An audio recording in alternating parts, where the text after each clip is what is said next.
Hello guys, welcome back to my crypto channel on crypto Zaid. तो आज हम बात करने वाले हैं एक ऐसे कॉइन के बारे में जो कि एक टॉप नॉच कॉइन है एआई सेक्टर में। जी हाँ, आपने बिल्कुल सही समझा, इसका नाम है रेंडर। आज हम बात करेंगे रेंडर के बारे में, इसकी हिस्ट्री के बारे में और इसकी टेक्नोलॉजी के बारे में कि ये काम कैसे करता है, और एंड में जानेंगे इसका एक प्राइस प्रोडिक्शन। तो चलिए अपना रेंडर का एनालिसिस हम शुरू करते हैं। अब रेंडर को समझने के लिए हमें इसका एक एग्जाम्पल लेना पड़ेगा जिससे आपको और ज़्यादा अच्छे से समझ में आएगा कि ये करता क्या है एक्चुअली में। तो सोचिए आप एक 3D आर्टिस्ट हैं और आपने एक ज़बरदस्त एनिमेशन बनाया है, लेकिन उसको रेंडर करने के लिए आपके पास पावरफुल जीपीयू या रेंडर फार्म नहीं है। तो फिर आप क्या करेंगे? आप AWS यानी अमेज़ॉन वेब सर्विसेज जैसे सेंट्रलाइज्ड क्लाउड प्लेटफॉर्म का यूज़ करेंगे। वो तो लेकिन आपको बहुत महंगा पड़ेगा। तो सॉल्यूशन क्या है? सॉल्यूशन है रेंडर नेटवर्क, जहां दुनिया भर के लोग अपने आइडल, जो मतलब खाली रहते हैं जीपीयूज, आपको दे देते हैं रेंडरिंग के लिए, और आप उन्हें रेंडर टोकन पे करते हो। अब आगे बढ़ने से पहले हम इसके बारे में जान लेते हैं कि आखिर इसकी हिस्ट्री क्या है। तो इसको जो फाउंड किया था रेंडर नेटवर्क को, उसका नाम था जूलियस ओरबाक करके। अब इसका प्रोनाउंसिएशन मुझे नहीं पता कि ये सही है कि नहीं, आप मुझे ज़रूर बताइए कमेंट सेक्शन में। तो ये जो सीईओ हैं ओ टॉय के, ओ टॉय पेरेंट कंपनी है रेंडर की। अब हमें इसकी हिस्ट्री थोड़ी पता चल गई है, तो अब हम समझ लेते हैं आखिर रेंडर नेटवर्क है क्या। तो रेंडर नेटवर्क एक डिसेंट्रलाइज्ड जीपीयू रेंडरिंग नेटवर्क है जो ब्लॉकचेन पे चलता है। यहाँ जीपीयू पावर को रेंट दिया जाता है पीयर टू पीयर नेटवर्क के ज़रिए। अब इसको हम एक अच्छे एग्जाम्पल से समझते हैं। आपका दोस्त राज का पीसी है, उसमें RTX 3080 जीपीयू है जो रात में फ्री होता है। आपकी एक 4K एनिमेशन फाइल रेंडर होने को रेडी है। आप रेंडर नेटवर्क पे जॉब पोस्ट करते हो। राज का सिस्टम उस जॉब को एक्सेप्ट करता है, और जब रेंडर कंप्लीट हो जाता है तो राज को RNDR टोकन्स मिलते हैं। ये है यूज़ केस रेंडर का। अब इसका जो कंपटीशन है वो है एक बहुत बड़े जाइंट से, जिसका नाम है AWS अमेज़ॉन वेब सर्विसेज। तो अमेज़ॉन वेब सर्विसेज क्या करता है, वो आपको जीपीयू इंस्टेंस प्रोवाइड करता है और आपको पे करना पड़ता है एज यू गो बेसिस पे। लेकिन वहाँ प्राइसिंग बहुत ज़्यादा हाई होती है। तो इसी को टैकल करने के लिए रेंडर लॉन्च हुआ था। रेंडर नेटवर्क एक तरह का, आप ये समझ लो, एयरबीएनबी है जीपीयूज के लिए। ठीक है, आप ग्लोबली किसी भी आइडल जीपीयू का यूज़ कर सकते हो एट मच चीपर कॉस्ट। जहाँ AWS आपका सेंट्रलाइज्ड है वे में चलता है, वहीं रेंडर नेटवर्क जो है वो आपका डिसेंट्रलाइज्ड वे में है। तो जिससे कि कॉस्ट बहुत ज़्यादा कम हो जाती है। जैसे कि AWS में 1 घंटे का रेंडरिंग का जो कॉस्ट आता है वो आता है $5 से लेकर $10 तक।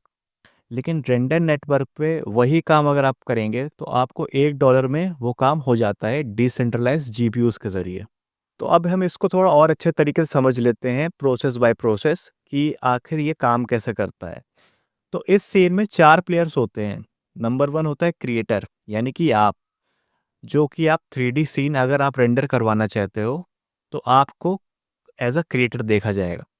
दूसरा प्लेयर होता है नोड ऑपरेटर, वो लोग जिनके पास जीपीयू होते हैं। और तीसरा होता है ब्लॉकचेन लेयर, जो संभालता है आपके पेमेंट्स, प्रूफ ऑफ रेंडर को, और रेपुटेशन भी ट्रैक करता है। चौथा प्लेयर जो होता है वो होता है ऑक्टेन बेंच स्कोर, जो कि हर जीपीयू का परफॉर्मेंस मेजर करता है यूजिंग ऑक्टेन बेंच पॉइंट्स पर आर।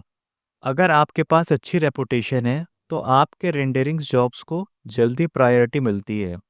जो नोड्स काम कंप्लीट करते हैं टाइम पे, उनका रेपुटेशन भी बढ़ता है। तो अब जान लेते हैं हम इसका यूज़ केसेस, रेंडर नेटवर्क आखिर यूज़ कहाँ कहाँ होता है, इसकी एप्लीकेशंस क्या क्या हैं। तो सबसे पहली एप्लीकेशन जो है वो है विजुअल इफेक्ट्स में। नेटफ्लिक्स और डिज्नी के लेवल का जो काम होता है वो ये कर सकता है बिना एक्सपेंसिव सेटअप के। दूसरी एप्लीकेशन ये है कि NFTs बना सकता है हाई एंड 3D, उसको टोकनाइज भी करता है ये। तीसरी एप्लीकेशन इसकी है आर्किटेक्चर में, बिल्डिंग्स का वर्चुअल वॉक थ्रू रेंडर करना, ये कर सकता है आराम से। चौथी चीज़ है इसका product design, multiple variation fast test करना, ये कर सकता है आराम से रेंडर नेटवर्क आपका। पांचवी चीज़ जो ये कर सकता है वो कर सकता है साइंटिफिक सिमुलेशन, कॉम्प्लेक्स फिजिक्स या मेडिकल विजुअल्स बनाना, रेंडर नेटवर्क कर सकता है ये भी। एआर, वीआर और गेमिंग में भी ये बहुत अच्छा काम कर सकता है। जैसे cloud streamed gaming and AR environment को भी रेंडर नेटवर्क सपोर्ट करता है। तो ये काफ़ी सारे अच्छे अच्छे इसके यूज़ केसेस हैं जो कि आगे जाके इसको काफ़ी फ़ायदा देंगे। अब हम थोड़ा आगे बढ़ते हैं और सोच के देखते हैं एआई प्लस रेंडर नेटवर्क क्या क्या कमाल कर सकता है। एआई मॉडल्स जैसे स्टेबल डिफ्यूजन, एनईआरएफ या एआई टेक्सचर जनरेशन के लिए भी रेंडर नेटवर्क का जीपीयू पावर यूज़ होता है। आर्टिस्ट अपने हाथों से बनाए हुए डिज़ाइन को एआई के साथ कंबाइन करके ultra realistic 3D asset generate कर सकते हैं रेंडर नेटवर्क के साथ। अब हम देख लेते हैं आर का टोकन मॉडल और इसका बर्न मिंट मॉडल क्या है। तो रेंडर नेटवर्क का नेटिव टोकन है आर। जब कोई रेंडरिंग जॉब कंप्लीट होती है उसमें से 95% जो आर होता है वो बर्न हो जाता है और 5% रेंडर फाउंडेशन को जाता है। नोड ऑपरेटर्स को रिवॉर्ड मिलता है वाया एमिशंस। जितना ज़्यादा नेटवर्क का यूज़ होगा उतना ज़्यादा रेंडर बर्न होगा। इसका मतलब है सप्लाई कम होती जाएगी और डिमांड इसकी जो है, इसकी जो वैल्यू है वो बढ़ती जाएगी। रेंडर नेटवर्क का जो नेटिव टोकन है आर वो पहले इथेरियम ब्लॉकचेन पे लॉन्च हुआ था। फिर बाद में इसको सोलाना पे माइग्रेट कर दिया गया। तो इसकी अगर हम टोकन सप्लाई देखें की, तो वो है करीब अभी 532.88 मिलियन रेंडर पे। और इसकी जो मैक्स सप्लाई है वो है 644.16 मिलियन रेंडर पे।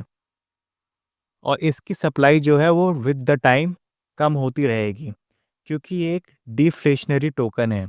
मतलब कि ये हर ट्रांजैक्शन पे अपने टोकन बर्न करता है और यही इसको खास बनाता है क्योंकि इसका जो प्राइस है इसकी वजह से इंक्रीज़ होता रहेगा और इसकी कम्युनिटी स्ट्रॉन्ग भी है।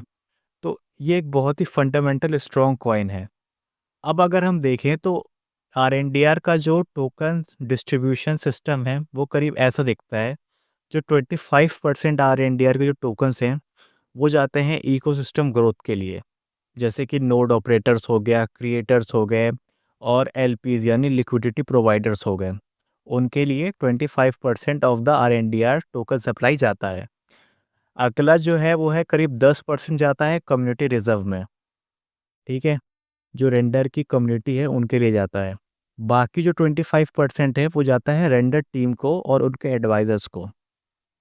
और बाकी जो 35% है वो जाता है पब्लिक एंड प्राइवेट शेयर्स में, मतलब कि इन्वेस्टर्स के लिए।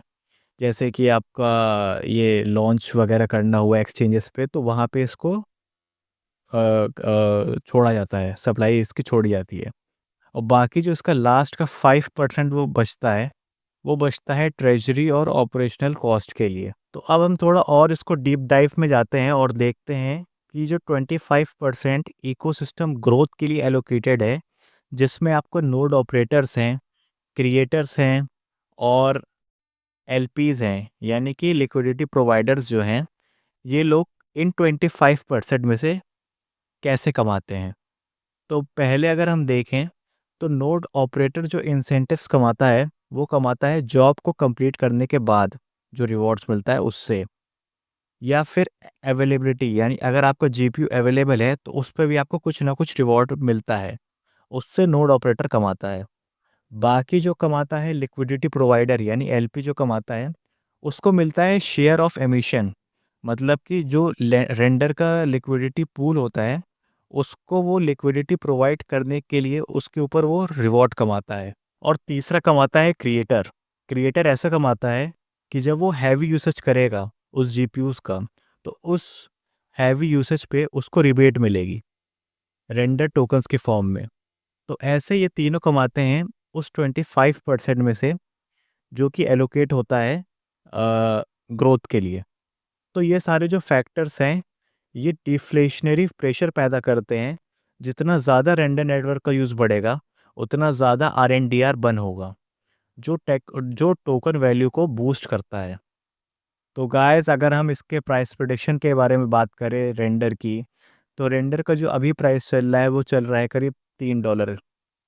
और इसका जो प्राइस प्रेडिक्शन मेरे हिसाब से हो सकता है वो है करीब $30 या फिर $25 के बीच में बाय नवंबर 2025। ये मेरा खुद का प्राइस प्रेडिक्शन है, और आप लोग खुद रिसर्च करिएगा, और अगर आपको ये समझ आए तो इसमें इन्वेस्ट करिएगा। ये कॉइन आपको मिल जाएगा बाइनेंस पे, बायबिट पे, कॉइन बेस एक्सचेंज पे, अपबिट पे, बिटगेट पे। तो यहाँ पे आप ये कॉइन परचेज़ कर सकते हो।